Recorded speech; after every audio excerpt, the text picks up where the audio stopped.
उसके लिए आपको जो अलजेब्रिक एक्सप्रेशन हो जाएगा क्वेश्चन नंबर 6 के लिए कि a number multiplied by itself, multiply किया गया उसी से, नंबर को उसी से, तो मान लेंगे इसमें जो नंबर है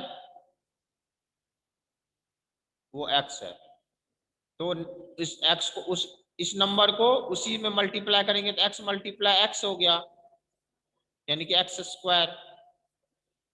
अब स्टेटमेंट में क्या दिया हुआ है कि 10 में से फिर सब्ट्रैक्ट किया गया, तो 10 माइनस एक्स स्क्वायर। ठीक है। अब आपको बी में find its value if the number is 2, ठीक है ना, find its value if the number is 2, इसका यदि इसका वैल्यू यदि 2 है, यानी कि 10 माइनस, अच्छा नंबर यदि 2 है तो कितना हो जाएगा, 10 माइनस एक्स का वैल्यू 2 रख देंगे तो 2 स्क्वायर, यानी कि 10 माइनस 2 स्क्वायर मीन्स क्या, टी स्क्वायर मतलब हाँ 4, यानी 2 मल्टीप्लाई 2, ठीक है, तो ये 4 हो गया, यानी कि 6 इसका वैल्यू हो गया। ओके। अब आपको क्वेश्चन नंबर 7 में कह रहा है कि form an algebraic expression for the situation, think of a number x, square it and add it to 3 times another number y, what is the final number you get. ठीक है, question number 7 में आपको ये कह रहा है कि form of the for the solution, think of a number, एक नंबर लेना है x और इसको स्क्वायर करना है, नंबर है आपको x और इसको स्क्वायर करना है, तो x स्क्वायर हो गया, ठीक है, and add it to 3 times another number y, और इसको ऐड करना है 3 टाइम्स y से, ठीक है, x स्क्वायर को 3y में ऐड कर देना, तो कह रहा what is the final number, तो यही फाइनल नंबर हो गया। Okay, X square plus 3y। अब आपको क्वेश्चन नंबर 8 में कहा कि राइट वेदर ट्रू और false a number x multiplied by itself 3 times is x cube. ये गलत है, फॉल्स है ये, क्योंकि किसी भी नंबर को जब हम 3 से मल्टीप्लाई करेंगे तो कितना होता है, किसी भी नंबर को 3 टाइम्स x मतलब क्या, 3 टाइम्स x मतलब सर 3x, हाँ 3x, यानी कि x 3 टाइम्स x मतलब 3 मल्टीप्लाई x, यानी कि 3x, इसीलिए ये फॉल्स है। x क्यूब हम नहीं लिखते, 3 टाइम्स x मतलब x क्यूब नहीं होता है, ठीक है ना, 3 टाइम्स x मतलब 3x। Okay, yes sir. अब आपको क्वेश्चन नंबर 9 में find the terms of the expression, इसमें टर्म बताना है, तो एक टर्म हो गया आपको, फर्स्ट टर्म हो गया क्वेश्चन नंबर 9 में,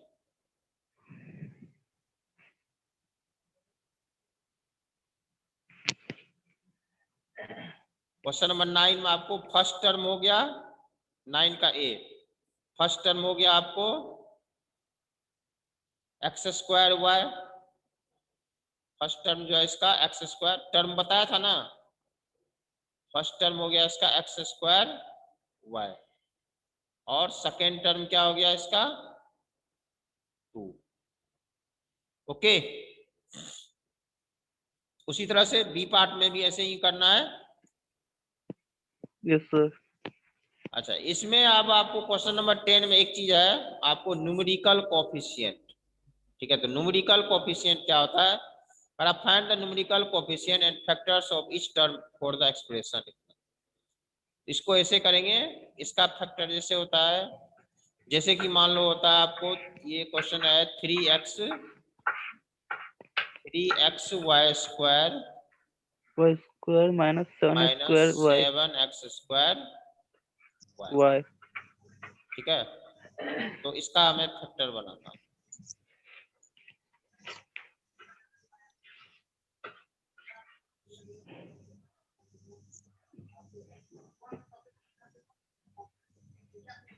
तो इसका जो फैक्टर क्या सब हो जाएगा, तो 3 मल्टीप्लाई x और मल्टीप्लाई y,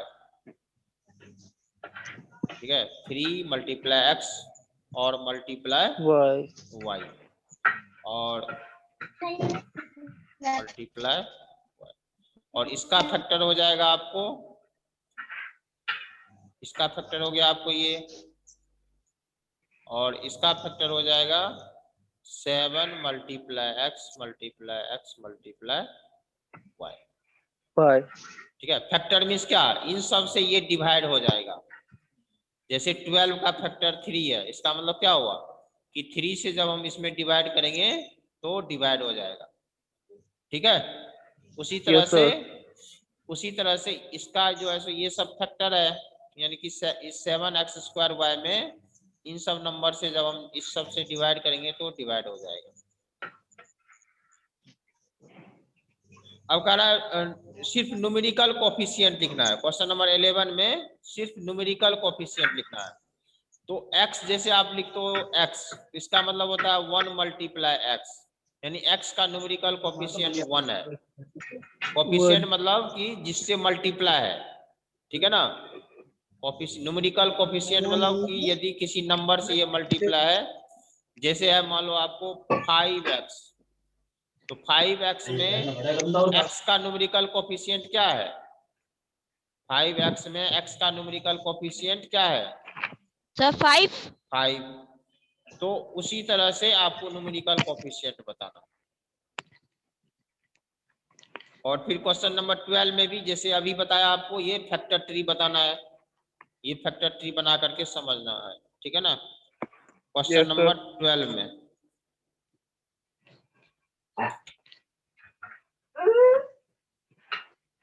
अभी जैसे बताया आपको फैक्टर ट्री, उसी तरह से फैक्टर ट्री बनाना है, ठीक है। yes sir, और फिर उसके बाद अब आपको है क्वेश्चन नंबर 13। सर ये 11 क्वेश्चन दोबारा बता दीजिए। न्यूमेरिकल कोफी, इसमें पूछा है न्यूमेरिकल कोफिशिएंट, तो न्यूमेरिकल कोफिशिएंट जैसे 5x है ना, तो 5x का न्यूमेरिकल कोफिशिएंट है 5, ये हो गया इसका numerical yes sir, coefficient, numerical, ठीक है ना। उसी yes तरह से sir, जैसे मान लो जैसे है 7y, जैसे 7y है, तो 7y में y का जो न्यूमेरिकल, ये अब माइक ऑफ कर लो, क्वेश्चन पूछने के बाद आप माइक ऑफ कर लिया करो। फिर उसके बाद y का न्यूमेरिकल कोफिशिएंट है 7, ठीक है। y का न्यूमेरिकल कोफिशिएंट क्या है इसमें, जैसे ये 7y है, तो इसमें y का न्यूमेरिकल कोफिशिएंट क्या हो गया, 7 हो गया। उसी तरह से जैसे है मान लो 3ab, तो ab का न्यूमेरिकल कोफिशिएंट क्या हो गया, ab का न्यूमेरिकल कोफिशिएंट सर क्या हो 3। गया, हाँ, ab का न्यूमेरिकल कोफिशिएंट हो गया 3। 3, okay, yes sir, sir but X Y रहा तो उसका क्या होगा? sir x y, सिर्फ xy, yes sir, जब वो रहेंगे तो यस सर। सर अच्छा, इसमें भी है ना 1 है ना, क्वेश्चन नंबर 11 क्या sir ए 1 में? भी है, हाँ तो 1 है उसका, 1 है, 1 न्यूमेरिकल कोफिशिएंट उसका, अभी तो बताया था। जैसे yes है sir, x लिखते हैं, तो x का मतलब yes होता sir, है 1 मल्टीप्लाई x, 1 ठीक है x ना, इसीलिए इसका न्यूमेरिकल कोफिशिएंट 1 हो जाएगा। 1, ओके, ओके yes sir, अब सर आपको दोनों क्वेश्चन, का होल 1 हो जाएगा। हाँ बस 1 हो जाएगा दोनों का, ठीक है। ये टर्म न्यूमेरिकल कोफिशिएंट जो होता है ना, वो टर्म का होता है। किसका होता है न्यूमेरिकल कोफिशिएंट, किसी एक टर्म का होता है। किसी एक टर्म का, हाँ, अब जैसे मान लो कि हम लिखते हैं कि 3y प्लस 5xy, तो इस टर्म का, इसमें 2 टर्म है, कौन कौन सा टर्म है, फर्स्ट टर्म क्या है इसमें, सर 3y, 3y और फर्स्ट 3y, टर्म है 3y, और सेकेंड टर्म क्या है 5 5xy। 5y, 5xy। तो इसका जो न्यूमेरिकल कोफिशिएंट है वो 3 है, और इसका न्यूमेरिकल कोफिशिएंट 5 है। 5, आ गया समझ में? yes sir, okay, Yes, sir. Yes okay.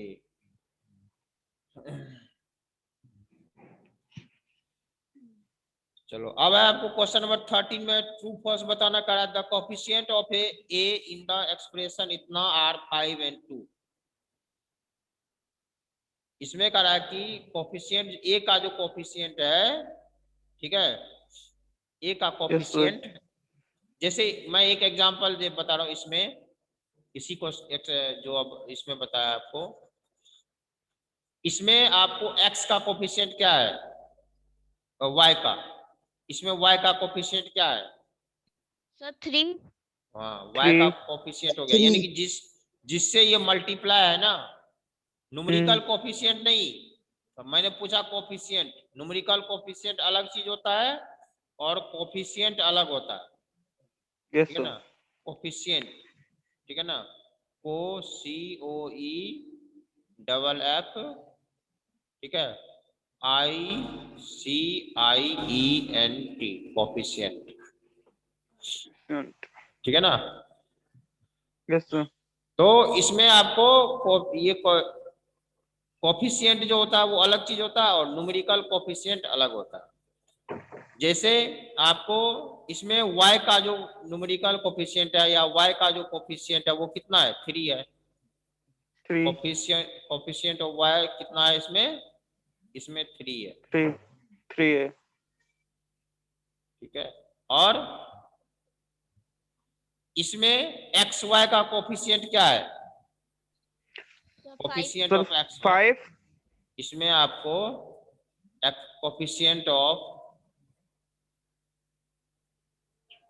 Coefficient of xy equal to 5 है, ठीक है। लेकिन कोफिशिएंट ऑफ y, इस टर्म में कोफिशिएंट ऑफ y कितना है? कोफिशिएंट ऑफ y कितना है? x नहीं, x। जिसका कोफिशिएंट पूछा जा रहा है, तो इसमें हमें ये देखना है, हमें y का कोफिशिएंट पूछ रहा है, तो y में कितने से मल्टीप्लाई है? y में 5x। हाँ, इसीलिए कोफिशिएंट ऑफ y कितना हो गया? 5x। Okay, coefficient yes of sir. y जो है वो कितना हो गया? 5x। ठीक है।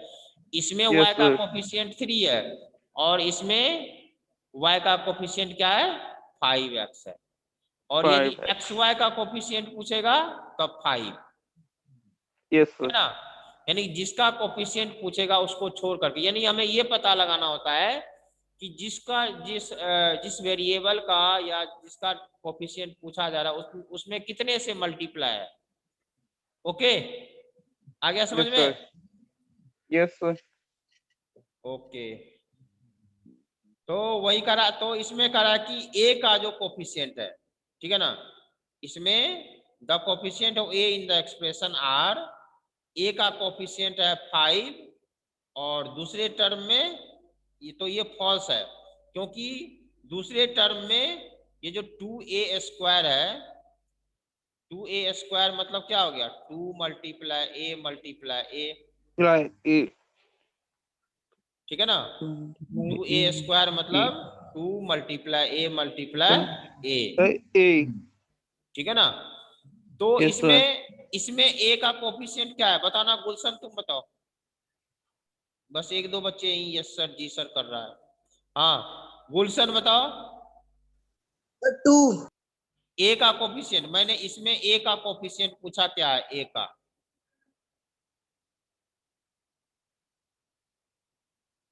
गुलशन बताओ। 2। अच्छा, शालिनी बताना इसमें a का कोफिशिएंट क्या है? Sir 2a। हाँ वेरी गुड। इसमें a का कोफिशिएंट क्या है? 2a। अभी मैंने बताया था, बस कान में जो है लीड लगा के और सुन रहा है, समझने से कोई मतलब ही नहीं है। कितने बार मैंने बोला अभी? तो अभी मैंने बताया जिसका कोफिशिएंट पूछा जा रहा है ना, उसको छोड़ करके बाकी जो है वो उसका कोफिशिएंट है, यानी कि a में 2a से मल्टीप्लाई है, इसीलिए a का कोफिशिएंट हो गया 2a। ठीक है, आगे बात समझ में है? तो इसीलिए लेकिन स्टेटमेंट आपको क्वेश्चन नंबर क्वेश्चन नंबर आपको इसमें है जैसे कि 13 में कि करा है कि ए का कोफिशिएंट जो है पहले टर्म में 5 है और दूसरे टर्म में 2 है, इसीलिए ये फॉल्स है। ठीक है ना, दूसरे टर्म में ए का कोफिशिएंट 2a है। ठीक है, अब आपको क्वेश्चन नंबर 14 में कि draw a factor tree for the expression, वही फैक्टर ट्री बनाना है जैसे अभी बताया था आपको। फिर उसके बाद 15 में list the coefficient of x in the expression, x का कोफिशिएंट क्या सब होगा। तो पहले टर्म में एक्स का कोफिशिएंट क्या हो जाएगा, पहले टर्म में इसमें जो आपको एक्सप्रेशन दिया हुआ है वो है हो जाएगा x minus 7x square Y. इसमें x का कोफिशिएंट क्या हो जाएगा, इसमें हो जाएगा 1 और इसमें क्या हो जाएगा, इसमें x का कोफिशिएंट क्या हो जाएगा, 7 7 अच्छा। और कोई राशि बताना, राशि इसमें इस टर्म में x का कोफिशिएंट क्या होगा, सर वाई। अच्छा। और रागिनी, रागिनी बताओ। सर 7x हाँ, सर 7x मैंने पूछा किसका कोफिशिएंट, x का कोफिशिएंट पूछा है। सर x2 अच्छा, और सुहानी बताओ, सुहानी। सर 7x x का कोफिशिएंट इसमें 7x होगा, अच्छा। और कोई अब कौन बता सकता है, और कौन बता सकते हैं, आदर्श बताओ। सर xy आदर्श बताओ, मैंने x का कोफिशिएंट पूछा है इसमें, इस टर्म में x का कोफिशिएंट क्या है, सर आद- 7 सर 7x ही होगा 7x 1x सर 7x अच्छा। सर 7y तो अब मैंने अभी कहा कोफिशिएंट कहते हैं जिसका कोफिशिएंट पूछा जा रहा है ना, हमें उसमें ये देखना होता है कितने से मल्टीप्लाई है।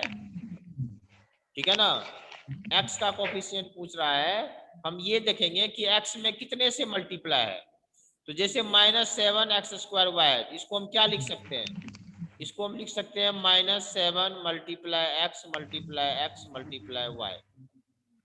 ठीक है ना, तो x का कोफिशिएंट बताना है, किसका कोफिशिएंट बताना है, x का। का तो इसको छोड़ करके बाकी क्या सब बचा है इसमें, इसको x छोड़ करके बाकी क्या सब बचा, x और y sir x y -7xy, क्या सब बचा, y -7xy। y तो इसीलिए इसमें x का कोफिशिएंट क्या हो गया, तो -7xy। ओके, आ गया समझ में। यस सर इसमें x का कोफिशिएंट, क्योंकि x में इतने से मल्टीप्लाई है, यानी कि x में जब आप -7xy से मल्टीप्लाई करोगे तो ये आंसर आएगा, इसीलिए x का कोफिशिएंट ये है। ठीक है ना, आ गया समझ में। यस सर ओके, अब करा के आपको find the perimeter of square of side 3। ठीक है ना, फाइंड द साइड इसका 3 सेंटीमीटर है। Find the perimeter of square of side 3 centimetre. तो स्क्वायर ऑफ बिल्कुल आसान है। ठीक है ना, तो मान लेंगे कि साइड इतना है तो पेरीमीटर हो जाएगा कि 3 इंटू 4। स्क्वायर का पेरीमीटर क्या होता है, पेरीमीटर ऑफ स्क्वायर का फॉर्मूला क्या होता है, sir 4 into side 4 into side 4 into side, यानी कि 4 मल्टीप्लाई 3 इक्वल टू 12 सेंटीमीटर। उसके बाद करा एरिया फाइंड करने के लिए, तो एरिया भी आपको पता ही है, area of square equal to होता है आपको side into side. Side to side. ठीक है, फिर अब उसी तरह से आपको है form an expression to denote the formula of the perimeter of for the given figure.